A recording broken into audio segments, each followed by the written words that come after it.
কমিশনের নির্দেশ অমান্য আর তাই কসবার ওসিকে সরালো নির্বাচন কমিশন। অপরাধীর লিস্টে কেন নেই সোনাপাপ্পুর নাম? কমিশনের নির্দেশ অমান্য, কসবার ওসি বদল, এলাকার অপরাধীদের তালিকা সব থানায় জমার নির্দেশ, কিন্তু কমিশনের এই নির্দেশ অমান্যে কসবার ওসি বদল। কথা বলবো, অমিত প্রতিনিধি রয়েছেন সঙ্গে। অমিত,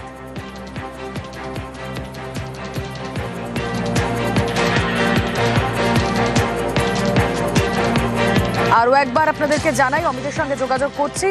কসবা থানার ওসিকে সরালো কমিশন, অপরাধীর লিস্টে কেন নেই সোনাপাপ্পুর নাম? কমিশনের নির্দেশ অমান্যে কসবার ওসি বদল, এলাকার অপরাধীদের তালিকা সব থানায় জমার নির্দেশ। কসবার ওসির বিরুদ্ধে নির্দেশ না মানার অভিযোগ, জমি দখল, তোলাবাজি সহ বিভিন্ন অভিযোগ রয়েছে এই সোনাপাপ্পুর বিরুদ্ধে, কিন্তু তা সত্ত্বেও এলাকার অপরাধীদের তালিকা সব থানায় জমার নির্দেশ, এই নির্দেশ অমান্য করায় কসবার ওসি বদল।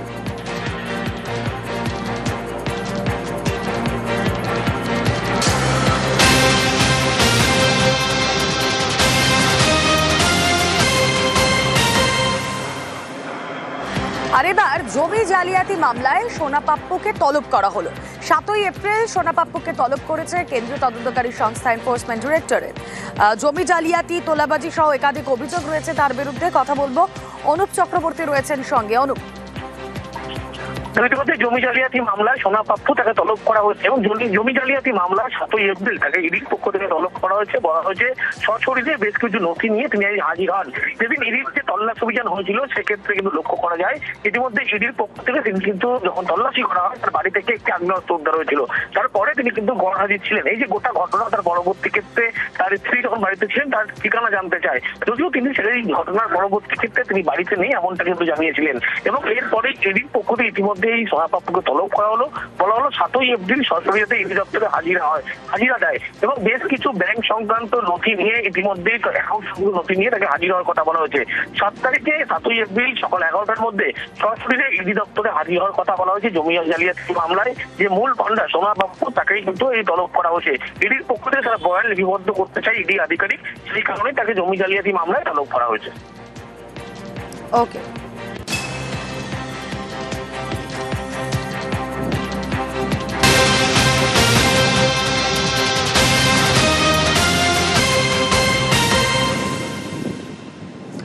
নজর পূর্ব মেদিনীপুরে। আর পূর্ব মেদিনীপুরে সব দলের সঙ্গে বৈঠক কমিশনের, নির্বাচন কমিশনের বৈঠক সব দলের সঙ্গে।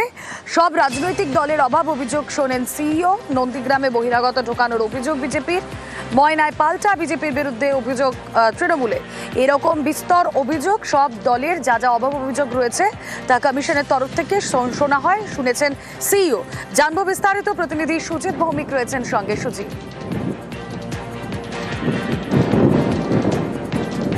সুজিত,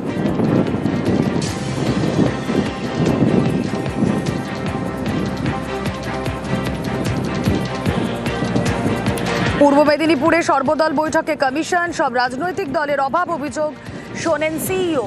কি কি অভাব অভিযোগ ছিল, কমিশনের কি উত্তর ছিল, তাতে সবটাই জানবো এই বৈঠক সম্পর্কে। প্রতিনিধি সুজিত ভৌমিক রয়েছেন সঙ্গে। সুজিত, দেখুন, যে কথাটা বলাই যায়, দুদিনের সফর। গতকাল এসেছেন, এসে দফায় দফায় রাত পর্যন্ত বৈঠক করছেন। আজকে তিনি কিন্তু মূলত সকালে যে বৈঠকটি করেন সর্বদলীয় বৈঠক। আসলে পূর্ব মেদিনীপুর নন্দীগ্রামের জেলা, সেই জেলায় দুপক্ষ মূলত শাসক বিরোধী, তার সঙ্গে বামেরাও রয়েছে। সেখানে তৃণমূল বিজেপি দুপক্ষই নন্দীগ্রাম, ময়না এবং ভূপতিনগর এলাকার বেশ কিছু অঞ্চলের কথা সামনে সিইওকে পেয়ে জানিয়েছেন। তারা বলছেন এইসব এলাকায় অতিরিক্ত পুলিশ বা বলা যায় নিরাপত্তা বাড়াতে হবে। ময়নার বাক্সা থেকে নন্দীগ্রামের বেশ কিছু এলাকার কথা কিন্তু তারা তুলে ধরেন এবং সেখানে তারা বলেন যে ভোট এলেই এইসব এলাকা অতীত রেকর্ড বলছে যথেষ্টই বলা যায় গন্ডগোল কবলিত হয়ে ওঠে। সেই কথা বলার পর এবং সেই কথাগুলো শোনার পর তাদেরকে সিইও রুবেলা আশ্বস্ত করেছেন ভোটের আগে পরে কিংবা ভোটের দিন যথেষ্ট পরিমাণে নিরাপত্তা ব্যবস্থা জোরদার করা হবে এবং দুদিনের সফর, সেটা তুমি জানো। এবং গতকাল সঙ্গে থাকো, নন্দীগ্রামের ভোটারদের সঙ্গে কথা বলেন সিইও। সর্বদল বৈঠকের পর জনতার মাঝে কমিশন নির্ভয়ে ভোট দেওয়ার বার্তা সিইওর। নন্দীগ্রামে ভোটারদের সঙ্গে কথা বলেন সিইও। কথা বলবো, সুজিত রয়েছেন সঙ্গে। সুজিত, কতটা আশ্বস্ত হলো সেখানকার ভোটাররা? দেখো, নন্দীগ্রাম এই নামটাই যথেষ্ট। ভোট রাজনীতি এবং তুমি জানো যে সঙ্গে সঙ্গে কিন্তু এই জায়গার সঙ্গে মানে যত কাণ্ড নন্দীগ্রামে ভোট এলে সেটা বেড়ে চলে এবং সেই গন্ডগোল মূলত রাজনৈতিক গন্ডগোল।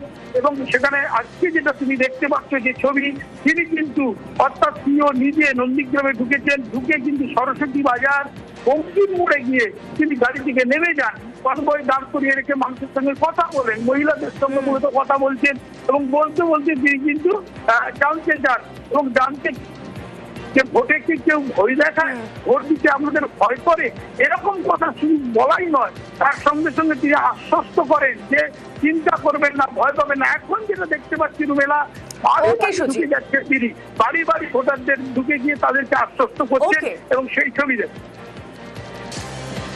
ঠিক আছে, হ্যাঁ হ্যাঁ, এবার নিতে পারো। শুনুন না,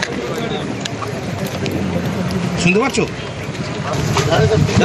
नजदीक नहीं, नजदीक नहीं, नजदीक नहीं, दूर से दूर से।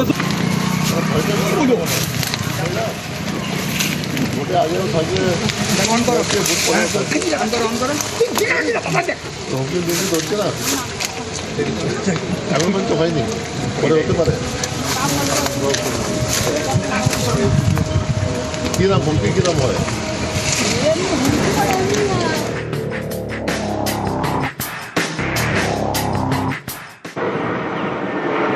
আর নন্দীগ্রামে রীতিমতো কাদা ছোড়াছুড়ি না, বরং কাদা লেপার কথা বললেই বেটার বলা হবে। পবিত্র কর সেখানকার তৃণমূল প্রার্থী, কিন্তু তার দেওয়াল লিখনে কাদা দেওয়া হয়েছে। দেওয়াল লিখনে কাদা, বিজেপির বিরুদ্ধে দেওয়াল লিখন মুছে দেওয়ার অভিযোগ। কথা বলবো, তৃণমূলের ব্যানার, হোর্ডিং, পতাকা ছেঁড়ার অভিযোগ বিজেপির বিরুদ্ধে, অভিযোগ তৃণমূল কংগ্রেসের। তৃণমূলের অভিযোগ অস্বীকার বিজেপি।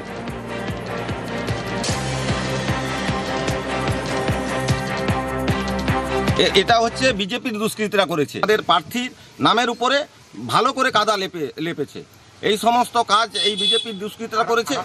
আমি মনে করছি যে যারাই পঞ্চায়েত নির্বাচনে হামলা করেছিল তারাই ছাড়া আর আদার্স কেউ নয়। দৃষ্টান্তমূলক সাজা হোক, মানে যারা করেছে তাদের সাজা হোক, এবং চাই এই এলাকায় শান্তিপূর্ণভাবে যাতে সাধারণ মানুষ বসবাস করতে পারে তার জন্য সুব্যবস্থা করুক। তৃণমূল কংগ্রেস ভারতীয় জনতা পার্টি সম্পর্কে মিথ্যাচার করছে, মিথ্যা দোষারোপ করছে। তৃণমূল কংগ্রেসের আভ্যন্তরীণ দ্বন্দ্ব নন্দীগ্রাম বিধানসভা কেন্দ্রে পবিত্র করের নামে যা আছে, তৃণমূল কংগ্রেসের লোকেরাই তা মুছে দিচ্ছে, ছিঁড়ে দিচ্ছে।